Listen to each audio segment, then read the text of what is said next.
Hello friends, welcome back to my channel PG nursing centre. I am Priyamvada Gauri. इस channel पर आपको nursing से related सारी जानकारी मिलेगी। Don't forget like share and subscribe. Friends, आज हम बात करेंगे नर्सिंग केयर प्लान कैसे बनाते हैं, इसके फॉर्मेट के बारे में समझेंगे डिटेल में। तो जो मेरा टॉपिक है वो है अस्थमा के ऊपर मैंने एनसीपी बनाया था, तो आप इसको देख लीजिए और इसका फॉर्मेट समझिए। अगर आपका भी सेम टॉपिक है तो आप सेम बना सकते हैं। अगर आपका टॉपिक दूसरा भी है तो आप एक बार फॉर्मेट समझ लीजिए, उसी के अकॉर्डिंग सारे एनसीपी बनते हैं। तो और जो इसके पहले है, ये एक इवैल्यूएशन शीट है। जब टीचर चेक करते हैं तो उसके अकॉर्डिंग मार्किंग करते हैं। तो ये अपने अपने कॉलेज का एक अलग अलग फॉर्मेट होता है या प्रोसेस होता है। ये इवैल्यूएशन शीट है। तो फर्स्टली हमारा एनसीपी यहाँ से स्टार्ट होता है। पहले सबसे पहले हम कॉलेज का नाम लिखते हैं, उसके बाद लिखते हैं कि नर्सिंग केयर प्लान किस टॉपिक पर है वो मेंशन करते हैं। बाय द वे ये मेरा मेडिकल केयर प्लान है, क्योंकि जैसे एक दो टाइप के होते हैं, एक सर्जिकल होता है, एक मेडिकल होता है। तो ये मेरा मेडिकल है, ठीक है। उसके बाद इधर साइड लिखते हैं जिसको सबमिट करना होता है उनका नाम, उनकी डिजिग्नेशन, उनका क्या डिपार्टमेंट है। और इधर साइड लिखते हैं सबमिटेड बाय, किसके द्वारा सबमिटेड किया गया है, और ये सब लिखते हैं, ठीक है। उसके बाद आते हैं पेशेंट प्रोफाइल में। ये यहीं से हमारा एनसीपी स्टार्ट होता है। तो पेशेंट प्रोफाइल में मेनली नेम लिखते हैं, age, gender, education, occupation, income, marital status, religion, nationality, IP number, ward, diagnosis, date of admission, date of surgery, date of discharge. ये सब सारी पेशेंट की बेसिक इन्फॉर्मेशन होती है जिसको हम पेशेंट प्रोफाइल के अंदर लिखते हैं। आप इसका स्क्रीनशॉट ले लीजिए या वीडियो को पॉज करके आप लिख सकते हैं। जो हमारी नेक्स्ट हेडिंग होती है वो होती है चीफ कंप्लेंट्स। चीफ कंप्लेंट्स के अंदर हम लिखते हैं जो पेशेंट की चीफ कंप्लेंट्स होती है, जिसको लेकर के वो हॉस्पिटल में आता है, उनको लिखते हैं। तो my patient mister Pankaj Kumar was admitted in Rama hospital on, इस मतलब जो आपकी भी डेट है, जो आपका पेशेंट है वो जब हॉस्पिटल में एडमिट हुआ उसकी डेट मेंशन करिए, with the chief complaints of having acute chest pen. अब जैसे उसको अस्थमा है, सांस लेने में दिक्कत है, तो चेस्ट में पेन होगा, acute chest pen for last 20 days, fever, chills, back pain while bending. इसका मतलब ये कि जब वो झुकता है या बैठता है तब उसको बैक पेन होता है। Cough, restlessness, sleeping disturb and difficulty in breathing, ये सब इसकी चीफ कंप्लेंट्स हैं। उसके बाद लिखते हैं present medical history. Present medical history में भी हम मेनली इसको ही मतलब जो उसकी मेडिकल हिस्ट्री है वो लिख देते हैं, जो जो कंप्लेंट के साथ आया है। और उसके बाद जैसे ये सेम लिखा है chills and cough at weight loss etc। फिर यहाँ पे after investigation he was diagnose as asthma. Now he is under the management of doctor Pankaj Pranjul and using the medication as corticosteroid and bronchodilator. ये medicine है, मतलब ये एक जैसे नहीं होता है कि इस टाइप की मेडिसिन उसको दी जाती है, जैसे फीवर में होता है कि पैरासीटामोल के फार्मूला की मेडिसिन दी जाती है। तो ये बस मेंशन किया गया है, फॉर्मेलिटी होती है, ये इसमें प्रेजेंट मेडिकल हिस्ट्री में लिखते हैं। उसके बाद आता है पास्ट मेडिकल हिस्ट्री। इसमें अगर उसको कोई पास्ट मेडिकल, जैसे उसको ट्यूबरकुलोसिस हुआ है या कुछ भी उसको पास्ट में बीमारी हुई है तो वो लिखते हैं। और अगर उसको कोई बीमारी नहीं हुई है तो वो नहीं लिखते, केवल ऐसे लिख देते हैं my patient mister Pankaj Kumar is not having any significant evidence of past medical history, ठीक है। उसके बाद ऐसे ही प्रेजेंट सर्जिकल हिस्ट्री में अगर उसको है तो यहाँ पे मेंशन करते, नहीं है तो नहीं लिखते हैं। आप फ्रेंड्स इसको देख लीजिए, वीडियो को पॉज करके आप नोट डाउन कर लीजिए अगर आपका सेम अस्थमा पर ही एनसीपी मिला है। अदरवाइज अगर बाकी सबका फॉर्मेट सेम रहता है, केवल चीफ कंप्लेंट्स और डायग्नोसिस ही चेंज हो जाता है। फिर है पास्ट सर्जिकल हिस्ट्री और फिर पर्सनल हिस्ट्री। पर्सनल हिस्ट्री में लिखना है my patient is pure vegetarian, his eating patterns normal, मतलब यही सब जो उसकी पर्सनल हिस्ट्री वो लिखते हैं। नेक्स्ट हेडिंग आती है फैमिली हिस्ट्री। फैमिली हिस्ट्री को लिखते हैं, अगर उसमें कोई फैमिली में कोई बीमार है या नहीं है तो वो सब मेंशन करते हैं, उनका इम्यूनाइजेशन कैसा है, उनको कोई कम्युनिकेबल डिजीज़ है, अगर ये सब मतलब फैमिली के बारे में लिखते हैं, ठीक है। उसके बाद आता है फैमिली कंपोजिशन। फैमिली कंपोजिशन में लिखते हैं जो जो उसके फैमिली में मेम्बर्स हैं उन सबके में।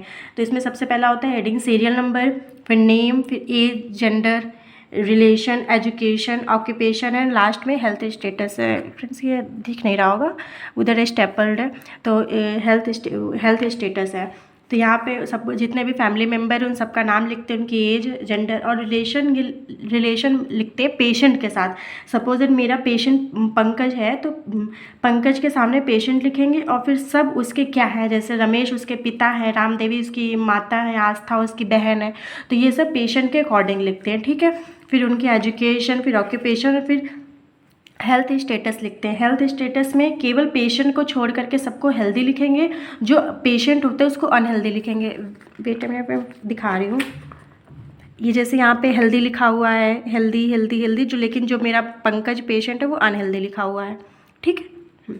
उसके बाद नेक्स्ट है आता है फैमिली ट्री। जितने भी हम लोगों ने पेशेंट लिखे हैं उनका मतलब उन सबको एक फैमिली ट्री के अकॉर्डिंग शो करना होता है। फिर उसके बगल में फिर की टर्म्स लिखे होते हैं। की टर्म्स ये होते हैं कि हम जो जो यहाँ पे ग्राफ के माध्यम से हमने समझाया है उसका मतलब क्या होता है। जैसे अगर यहाँ पे ऐसे क्रॉस है तो मेल डेथ, फीमेल डेथ, और यहाँ पे अगर ऐसे बॉक्स फिल है तो मेल पेशेंट है, फीमेल पेशेंट, और नॉर्मल जो ऐसे बॉक्स होता है वो मेल के लिए होता है और जो सर्कल होता है वो फीमेल के लिए होता है। जो फ्रेंड नेक्स्ट हेडिंग है वो है सोशियो इकोनॉमिक स्टेटस। तो आप ये देख लीजिए, अगर मैं पूरा रीड करूँगी तो वीडियो बहुत लेंदी हो जाएगा, इसलिए बस मैं ऐसे ही शॉर्ट में बता रही हूँ, मतलब दिखा दे रही हूँ। अगर आपको नोट करना है तो आप वीडियो को पॉज करके स्क्रीनशॉट ले करके नोट कर सकते हैं। और फ्रेंड्स अगर वीडियो आपके लिए यूज़फुल हो, हेल्पफुल हो तो आप प्लीज़ वीडियो को लाइक करें, चैनल को सब्सक्राइब करें। सोशियो इकोनॉमिक स्टेटस के बाद आती है पर्सनल हिस्ट्री, ठीक है। पर्सनल हिस्ट्री में भी जो हमने अभी शॉर्ट में लिखा था उसी को थोड़ा सा लॉन्ग टर्म में लिख देते हैं। उसके बाद आता है हमारा लीवर प्रोफाइल। मतलब यहाँ पे होता है जो जो जांचें कराई गई हैं, जैसे खून की जांच हुई है, लीवर की जांच हुई है पेशेंट की, तो वो सब लिखते हैं। तो इसमें लीवर की जांच हुई है तो वो सब लिखते हैं। जैसे डिस्क्रिप्शन में क्या क्या जांच है, पेशेंट वैल्यू मतलब पेशेंट की कितनी उसमें वैल्यू है, नॉर्मल रेंज कितना होता है उसका यूनिट, और रिमार्क्स का मतलब वो नॉर्मल है कि अब नॉर्मल है।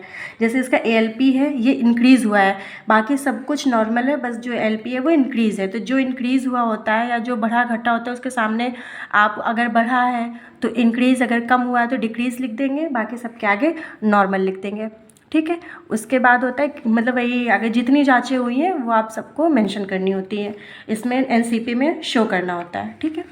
उसके बाद नेक्स्ट वही जितनी जांचें होती है सब लिखना। जैसे उधर लीवर की थी, किडनी की थी, अब इधर खून की जांच है, CBC है, तो इन सबको लिखना हुआ है, आप इसको देख सकते हैं। अगर आपको कुछ नहीं समझ में आ रहा है, कोई प्रॉब्लम हो रही है तो आप कमेंट बॉक्स में कमेंट कर दीजिएगा, मैं उसका जरूर रिस्पॉन्स करूँगी। नेक्स्ट होता है मेडिकेशन चार्ट। मेडिकेशन चार्ट हम लोग ऐसे बनाते हैं, वैसे आप सीधे भी बना सकते हैं बट ऐसे में ज़्यादा हेडिंग होती है तो वो लिखना होता है। तो इसमें मेडिकेशन में जो जो उसको पेशेंट को मेडिकेशन चल रही होती है वो सब लिखते हैं। सबसे पहले serial number, date, name of drug, dose, route, frequency और नर्सेज रिस्पॉन्सिबिलिटी, ये सब मेडिकेशन चार्ट में हम लोग लिखते हैं। फ्रेंड्स यहाँ जो TDS लिखा हुआ है, TDS का मतलब होता है कि दिन में 3 बार, और BD का मतलब होता है 2 बार, और ये डोज है कितनी डोज में दी जा रही है। रूट का मतलब इनहेलेशन का मतलब कि सांस के द्वारा लेना, इंट्रानेजल मतलब नाक से लेना, ये सब है। अब अस्थमा का पेशेंट है तो उसको यही सब देंगे, तो मेनली यही लिखा हुआ है। उसके बाद फ्रेंड्स आता है हमारा पेशेंट का head to toe physical examination, ठीक है। उसमें सबसे पहले हेडिंग आती है जनरल अपीयरेंस, वो लिखते हैं कि पेशेंट की मतलब जनरल अपीयरेंस कैसा है, वो कॉन्शियस है कि नहीं है, ओरिएंटेड है कि नहीं है, ये सब लिखते हैं। Sign of distress, body build, posture and gait, body movement, ये सब लिखते हैं। उसके बाद हम लिखते हैं वाइटल साइन, ठीक है, जो उसके नॉर्मल वाइटल साइंस हैं वो लिखते हैं। उसके बाद होता है एंथ्रोपिक मेजरमेंट, इसका हाइट, वेट, BMI ये सब निकाल के सब पेशेंट का लिखते हैं, ये head to toe physical examination के अंदर आता है। उसके बाद अब हमारा head to toe physical examination start होता है, तो सबसे पहले स्किन एंड नेल से स्टार्ट करते हैं, तो आप फ्रेंड से देख लीजिए। उसके बाद हेड एंड स्कैल्प का हम लोग एग्जामिनेशन करते हैं। उसके बाद आइज़ का मतलब कि सब ये नॉर्मल है कि नहीं है, ये सब लिखते हैं।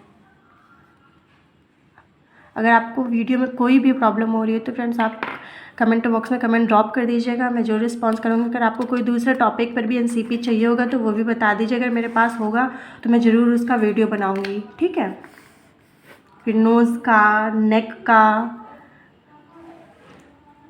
चेस्ट का, ये सब चीज़ें इसमें लिखते हैं, सबका एग्जामिनेशन करते हैं। उसके बाद माउथ एंड फेरिंग्स का एग्जामिनेशन करते हैं, मतलब पर्टिकुलरली एक एक ऑर्गन या एक एक बॉडी पार्ट को लेकर के उसको एग्जामिन कर जाए, like lips, teeth, gums, buccal mucosa, tongue, tonsils, इन सब का एग्जामिनेशन करते हैं।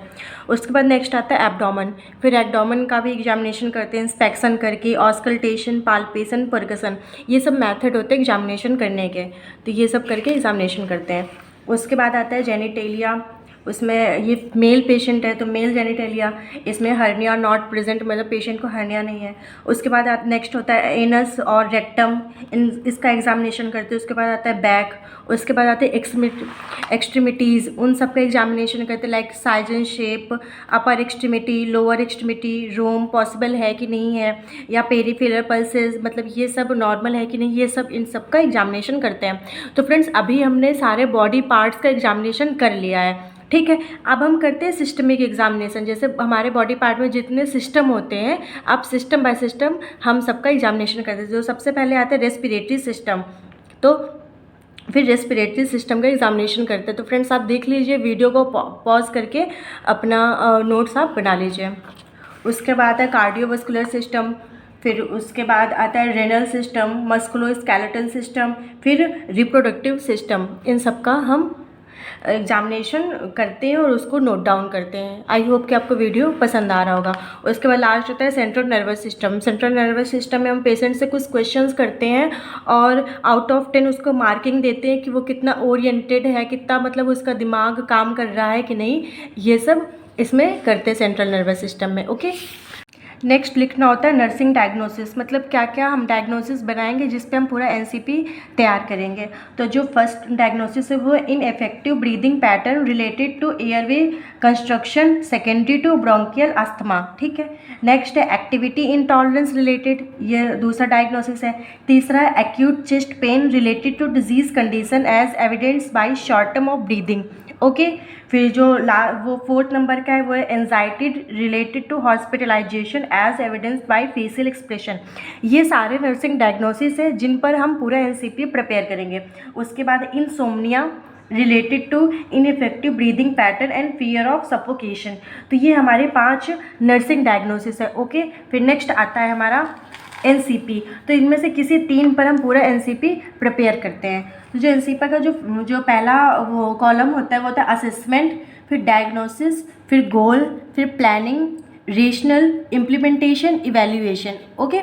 तो असेसमेंट में सबसे पहले सब्जेक्टिव डाटा लिखा जाता है जो पेशेंट हमें बताता है, उसके बाद ऑब्जेक्टिव डाटा लिखा जाता है जो हम ऑब्जर्व करते हैं, ठीक है। उसके नर्सिंग डायग्नोसिस में जो हमने अभी डायग्नोसिस पढ़े थे उनको एज इट इज़ यहाँ पे नोट डाउन कर देते। जैसे हमारा एक डायग्नोसिस था इनइफेक्टिव एयरवे क्लियरेंस, तो हम नर्सिंग डायग्नोसिस को एज इट इज़ यहाँ पे लिख देते हैं। उसके बाद क्या हमारा गोल है, फिर उसके अकॉर्डिंग हम लिखते हैं। तो फ्रेंड्स आप इसका स्क्रीनशॉट ले लीजिए, क्योंकि अगर मैं रीड करूँगी तो वीडियो बहुत लेंदी हो जाएगा।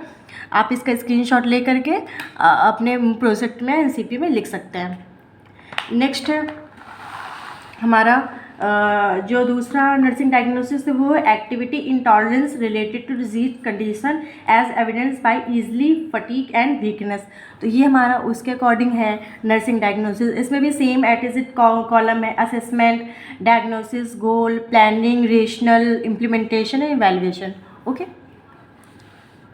जो फ्रेंड्स हमारा थर्ड आता है वो insomnia related to ineffective breathing pattern and fear of suffocation, ये इससे रिलेटेड नर्सिंग डायग्नोसिस है, ठीक है। तो हमको मेनली 3 डायग्नोसिस बनाते हैं, तो मतलब नर्सिंग डायग्नोसिस में जब हम लिखते हैं तो 4 से 5 लिखते हैं, लेकिन जो हमको पूरा एनसीपी बनाना होता है इसी को एनसीपी कहते हैं। अगर इसको पूरा बनाना हो तो मेनली 2 या 3 पर बनाते हैं, ठीक है।